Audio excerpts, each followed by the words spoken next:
But in the bullshit department, a businessman can't hold a candle to a clergyman.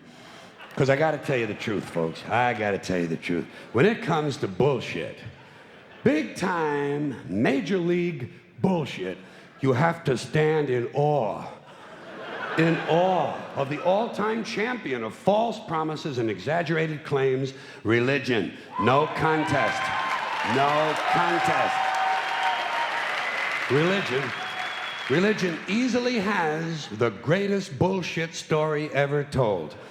Think about it. Religion has actually convinced people that there's an invisible man living in the sky who watches everything you do every minute of every day. And the invisible man has a special list of 10 things he does not want you to do. And if you do any of these 10 things, he has a special place full of fire and smoke and burning and torture and anguish where he will send you to live and suffer and burn and choke and scream and cry forever and ever till the end of time. But he loves you.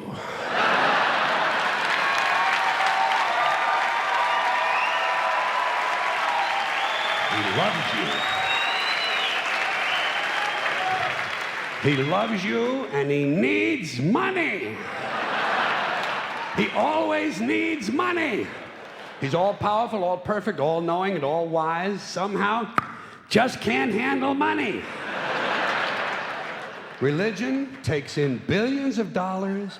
They pay no taxes, and they always need a little more. Now, you talk about a good bullshit story. Holy shit.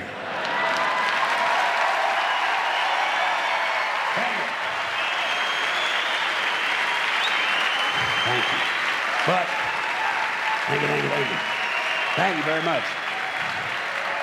But I want you to know something. This is sincere. I want you to know, when it comes to believing in God, I really tried. I really tried. I tried to believe that there is a God who created each of us in his own image and likeness, loves us very much, and keeps a close eye on things.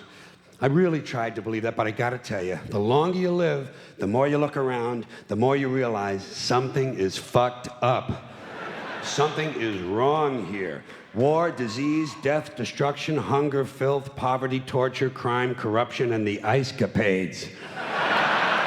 Something is definitely wrong. This is not good work. If this is the best God can do, I am not impressed. Results like these do not belong on the resume of a supreme being. This is the kind of shit you'd expect from an office temp with a bad attitude. And just between you and me, in any decently run universe, this guy would have been out on his all-powerful ass a long time ago. And by the way, I say this guy because I firmly believe, looking at these results, that if there is a God, it has to be a man. No woman could or would ever fuck things up like this.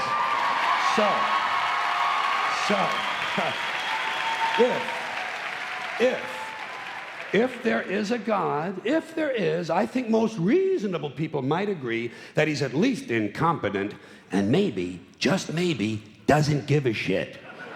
Doesn't give a shit, which I admire in a person and which would explain a lot of these bad results. So rather than be just another mindless religious robot, mindlessly and aimlessly and blindly believing that all of this is in the hands of some spooky, incompetent father figure who doesn't give a shit, I decided to look around for something else to worship, something I could really count on. And immediately, I thought of the sun. Happened like that. Overnight, I became a sun worshiper. Well, not overnight. You can't see the sun at night. The first thing the next morning, I became a sun worshiper. Several reasons. First of all, I can see the sun. Okay? Yeah. Unlike some other gods I could mention, I can actually see the sun. I'm big on that. If I can see something, I don't know, kind of helps the credibility along, you know? So every day I can see the sun as it gives me everything I need: heat, light, food, flowers in the park, reflections on the lake, an occasional skin cancer, but hey, at least there are no crucifixions, and we're not setting people on fire simply because they don't agree with us. Sun worship is fairly simple. There's no mystery, no miracles, no pageantry, no one asks for money, there are no songs to learn, and we don't have a special building where we all gather once a week to compare clothing. And the best thing about the sun, it never tells me I'm unworthy. Doesn't tell me I'm a bad person who needs to be saved. Hadn't said an unkind word. Treats me fine. So I worship the sun. But I don't pray to the sun. Know why? I wouldn't presume on our friendship. It's not polite. I've often thought people treat God rather rudely, don't you? Asking trillions and trillions of prayers every day, asking and pleading and begging for favors. Do this, give me that, I need a new car, I want a better job. And most of this praying takes place on Sunday, his day off. It's not nice, and it's no way to treat a friend. But people do pray, and they pray for a lot of different things. You know, your sister needs an operation on her crotch. Your brother was arrested for defecating in a mall. But most of all, you'd really like to fuck that hot little redhead down at the convenience store. You know, the one with the eye patch and the club foot, huh? Can you pray for that? I think you'd have to. And I say, fine, pray for anything you want. Pray for anything. But what about the divine plan? Remember that? The divine plan. Long time ago, God made a divine plan. Gave it a lot of thought, decided it was a good plan, put it into practice. And for billions and billions of years, the divine plan has been doing just fine. Now you come along and pray for something. Well, suppose the thing you want isn't in God's divine plan. What do you want him to do? Change his plan? Just for you? Doesn't it seem a little arrogant? It's a divine plan. What's the use of being God if every rundown schmuck with a $2 prayer book can come along and fuck up your plan? And here's something else, another problem you might have. Suppose your prayers aren't answered. What do you say? Well, it's God's will. Thy will be done. Fine, but if it's God's will and he's going to do what he wants to anyway, why the fuck bother praying in the first place? Seems like a big waste of time to me. Couldn't you just skip the praying part and go right to his will? It's all very confusing. So to get around a lot of this, I decided to worship the sun. But, as I said, I don't pray to the sun. You know who I pray to? Joe Pesci. Joe Pesci. Joe Pesci. Two reasons. First of all, I think he's a good actor, okay? To me, that counts. Second, he looks like a guy who can get things done.